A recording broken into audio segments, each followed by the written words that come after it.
मुलं कितीही मोठी असली तरी आई वडिलांसाठी लहान असतात। मोठं झाल्यावरही आपल्याला हवं नको ते पाहतात आणि त्या धावपळीत त्यांची स्वप्न अपूर्ण राहतात।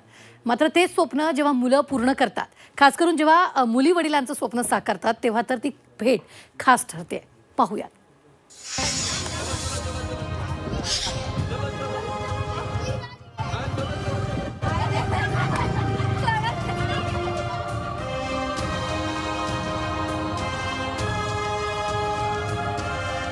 वडिलांच्या डोळ्यातले हे अश्रू सगळं सांगून जातात। त्यांना झालेला हा आनंद बुलेट मिळाल्याचा नाहीये, तर ती बुलेट आपल्या मुलींनी आपल्याला भेट म्हणून दिली आहे याचा आहे। नायगावच्या भाऊसाहेब दिघे यांचा हा व्हिडिओ समाज माध्यमांवर खूप व्हायरल झाला। ज्या वडिलांनी आयुष्यभर आपल्याला हवं नको ते दिलं, आपल्या शिक्षणासाठी मेहनत केली, स्वतःच्या अनेक गोष्टींना मुरड घातली, स्वतःचं बुलेट घेण्याचं स्वप्नही पुढे ढकललं, ती बुलेट भेट म्हणून देत मुलींनी वडिलांना सुखद धक्का दिलाय। यामध्ये मुलीनं मेहनत करून पैसे साठवून बुलेट दिल्याचं त्यांना मोठं समाधान आहे। माझ्या मुलीला एज्युकेशनसाठी परदेशात पाठवलं होतं, एज्युकेशन लोन घेऊन। तिने मेहनतीने पार्ट टाइम जॉब करून तिकडे एक एक्स्ट्रा सेव्हिंग करून तिचं स्वतःचं सांभाळून एज्युकेशनची एक टर्म फी भरली तिने, स्वतःचं राहणं खाणं पिणं सांभाळून काही साईड बाय साईड सेव्हिंग करून तिने हा जो बुलेटचा जो प्रकार झालाय गिफ्ट करण्याचा, तो तिने उभा केला। यामध्ये तिची मम्मी आहे, तिची मम्मीची एक मैत्रीण आहे आणि तिची छोटी बहीण, हे सर्व सामील होते, मी सोडून।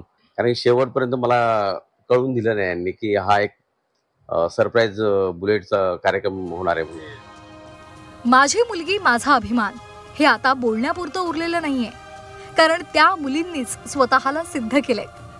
ज्या आई वडिलांच्या पोटी आपला जन्म झाला, त्यांनी कष्ट करून शिकवलं, आपल्या पंखामध्ये बळ भरलं, परदेशात शिकायला पाठवलं। त्यांचे उतराई आपण होऊ शकत नाहीच, पण किमान त्यांच्या चेहऱ्यावर हास्य नक्कीच आणू शकतो। आणि यासाठी मानसीनं ऑस्ट्रेलियामध्ये 2 ठिकाणी जॉब करत पैसे साठवले आणि पप्पांचं बुलेट घेण्याचं स्वप्न साकारलं। मी ऑस्ट्रेलियामध्ये मास्टर्स करते, तर पहिले मी जेव्हा तिकडे गेली तेव्हा माझं सेव्हिंग्स वगैरे तर चालूच होती। मी माझा खर्च काढत होती। तर माझं असं डोक्यात होतं की जेव्हा पण आपली थोडीफार सेव्हिंग्स होईल तर फर्स्ट गिफ्ट हे पप्पांनाच घ्यायचं। कारण मी मम्मीला पण बोललेली की तू वाईट नको मानू की मी तुला काय नाही घेते फर्स्ट गिफ्ट।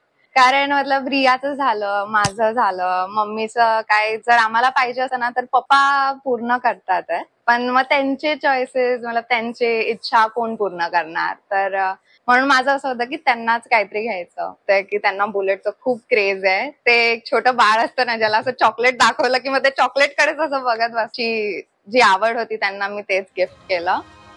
मुली म्हणजे पावा की परी, परक्याचं धन किंवा आणखी काही, या टोमणे मारणाऱ्यांच्या डोळ्यात या मुलींनी अंजन घातलंय। या उंचीपर्यंत त्या मुली पोहोचल्या याचं श्रेयही त्यांच्या आई वडिलांना द्यावं लागेल।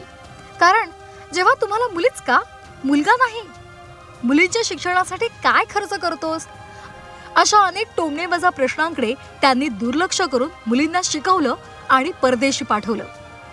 वडिलांची हीच जिद्द आणि मेहनती वृत्ती मुलींनीही घेतली आणि पुढे जाऊन वडिलांचं स्वप्न साकार केलं।